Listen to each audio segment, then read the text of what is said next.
So Nintendo has updated their e3.nintendo.com website with new information on what they have planned for the week of E3. For starters, we know that their main E3 Nintendo Direct will be taking place at 7 a.m. Pacific Time on June 11th, and it'll run for about an hour.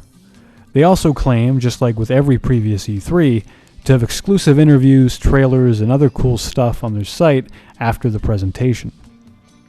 They've also announced that select Best Buy locations across North America will have game demos for 4 Wii U games that you can experience during the week of E3.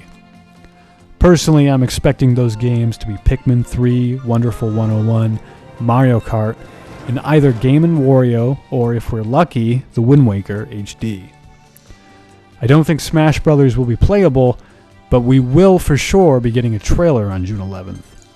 Now, the website itself is quite boring, with a plain brown background and silhouettes for games we already know about.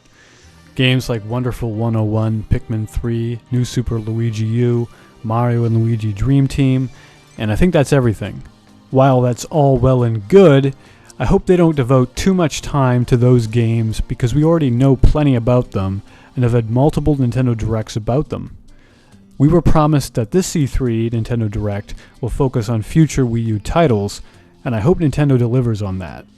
I want to see more of X, Mario Kart, Smash Bros., Retro's new game, and most importantly, surprise new titles. Nintendo can't win E3 with just games we already know about. They need to give their everything and prove to gamers that they're the only choice in this generation for pure gaming bliss.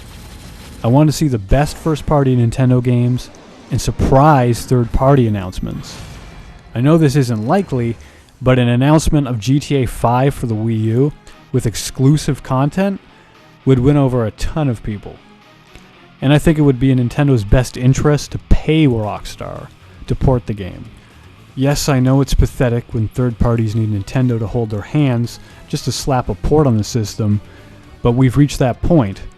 People are so biased against Nintendo and afraid to release games on the Wii U that Nintendo needs to be proactive and get things done themselves. Now, we all know that EA is not going to be showing up in this Nintendo Direct. In fact, I doubt we'll be seeing EA in any Nintendo event for quite a long time, if ever again, which is great news. We might see Ubisoft, we might see Activision. I don't really care, to be honest. I only watch these events primarily for the exclusive games.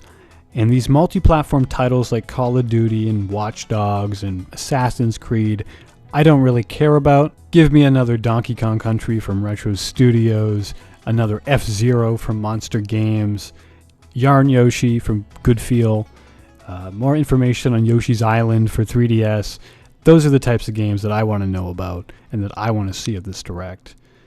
And actually, speaking of 3DS games, I do hope and I do think they're going to do a separate Nintendo 3DS Direct after this conference, or maybe before, but I do think after. That is quite a long wait, because Nintendo is going to be going last at E3. Sony and Microsoft will have their conferences the day prior, and I think that's kind of a bad thing, to be honest, because if it was up to me, I would have Nintendo Direct, a couple days before all that, so people could see the games, and all eyes would be on Nintendo at that point, rather than everything being on the new consoles, and the shiny new consoles, which is not good. Hopefully, we'll have multiple Nintendo Directs throughout the week, which will put the focus back on Nintendo, and as long as they stick to games, they don't focus on, talking about Miiverse for 20 minutes, Nintendo's going to win. I mean, in my eyes, anyway. Of course, the majority of the mainstream press will be focused on Sony and Microsoft, but there's not much we can do about that. They have new consoles to show off. No matter how many new games Nintendo announces, it's not going to overshadow that. And the best we can hope for is that Nintendo delivers a truly amazing conference for the hardcore Nintendo fans. And that's really what they have to focus on right now, is to get those games out, to build an install base for Nintendo fans, and then later on build it as a mass market device. So I have to be honest, I'm not as excited for this E3 as I was for past E3s. mainly due to the fact that Nintendo is not having a big press conference, which I will really miss. I loved seeing the reactions from everybody. I just loved it. And unfortunately, Nintendo Direct does not capture that magic. Yes, it's more frequent, and it's probably more profitable for Nintendo because they don't have to spend a lot of money on press conferences, but I will miss it. But Nintendo can prove me wrong and show me that Nintendo Direct can be just as good as a press conference come June 11th. So thanks for watching, guys.